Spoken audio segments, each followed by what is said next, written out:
Chers amis, bonjour. Chers amis du 4 heures du sourire au quotidien, j'ai rêvé cette nuit d'être une fée, d'être une sorcière, et les deux à la fois. J'espère que vous allez bien. Allons voir de suite notre histoire du jour. Alors, qu'avons-nous aujourd'hui? Une histoire de fée, justement. Et de sorcières. Les fées sont nombreuses, très nombreuses autour de nous. Certains parents, certains adultes savent même les voir et leur parler. Beaucoup d'enfants également. Et d'autres, malheureusement, refusent d'y croire, haussent les épaules.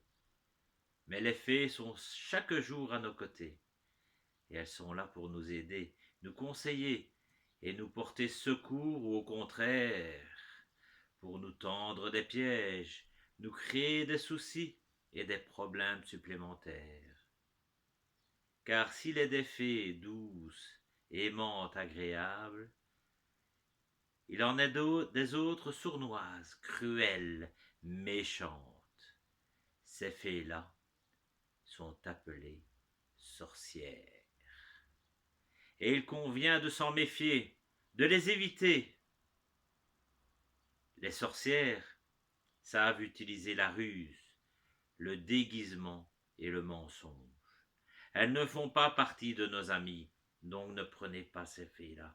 C'est des méchantes, ce ne sont pas des amis. Ainsi vivent à nos côtés la fée amour et la sorcière souffrance, la fée bonheur et la sorcière méchanceté, la fée joie et la sorcière chagrin, etc. Il y en a des autres et des autres. Plus rares, beaucoup plus rares, sont les fées tour à tour bonnes et mauvaises, belles et laides, rassurantes et dangereuses. Dame Électricité est l'une de ces fées sorcières, à la fois fée capable du meilleur et sorcière capable du pire. Dame Électricité est très très proche de Monsieur Soleil, qui lui aussi peut réchauffer ou brûler, selon que la fée ou la sorcière domine en lui. Et Petit Pierre était fasciné par Dame Électricité. Il pouvait des heures durant fixer une ampoule allumée, un réverbère, le four à micro-ondes réchauffant le repas du soir, voilà, ou bien la télévision avec ses milliers de points électriques, colorés et mobiles. Il ne se lassait jamais d'un tel spectacle.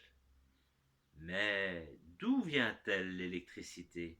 Demandait-il du matin au soir à ses parents. Ceux-ci étaient bien ennuyés. Ils craignaient que leur fiston joue avec les prises de courant et ils ne savaient pas trop quoi répondre. Ils refusaient de mentir à leurs enfants, mais ils avaient peur de trop en dire. Elle vient des centrales, répondait le père, des centrales thermiques ou nucléaires. Elle vient de toutes petites choses appelées électrons, répondait la mère. Les électrons voyagent et créent le courant électrique, mais on ne les voit pas. Ils sont trop petits, trop petits, trop petits, minuscules. Petit Pierre ne comprenait pas. Il ne savait pas du tout ce qu'était une centrale. Quant aux électrons, si le nom lui plaisait, il n'avait aucune idée de ce à quoi elles pouvaient bien ressembler. Et ses parents ne lui donnaient guère euh,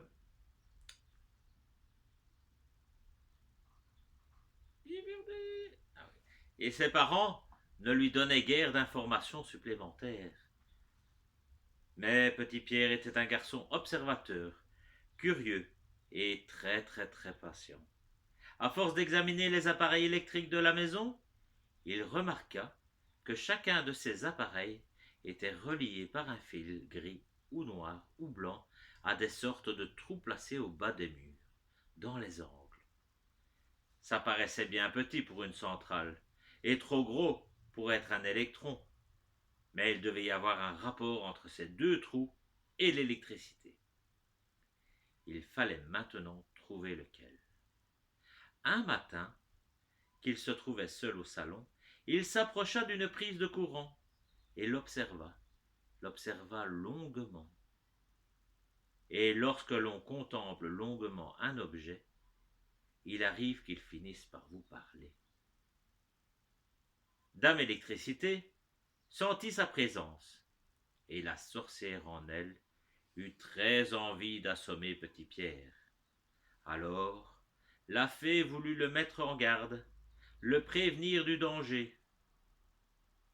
Elle se concentra de toutes ses forces, mobilisa toute son énergie et chuchota à l'oreille de Petit Pierre. Surtout n'y touche pas. L'électricité n'est pas douce avec les humains. Elle ne sait faire briller que le métal, le plastique et le verre. Mais les humains, elle ne leur apporte rien de bon. Elle ne sait que les assommer. Mais pourquoi demanda Petit Pierre? Parce que l'électricité obéit aux règles aussi. Chaque fée, chaque sorcière a des limites à ne pas dépasser. Nous ne pouvons pas, à moins d'un danger imminent, entrer en contact direct avec les humains. Je ne devrais même pas t'adresser la parole. C'est dommage, pensa Petit Pierre. La voix de Dame Électricité commençait à lui chatouiller l'oreille de plus en plus fort. Ce qui au départ n'était qu'un simple picotement devenait chaque seconde plus insistant. Cela ne tarderait pas à devenir douloureux, et Petit Pierre devina la sorcière présente en Dame Électricité. Il eut tôt fait de s'éloigner et partit rejoindre sa maman. Petit Pierre ne posa plus de questions concernant les phénomènes électriques.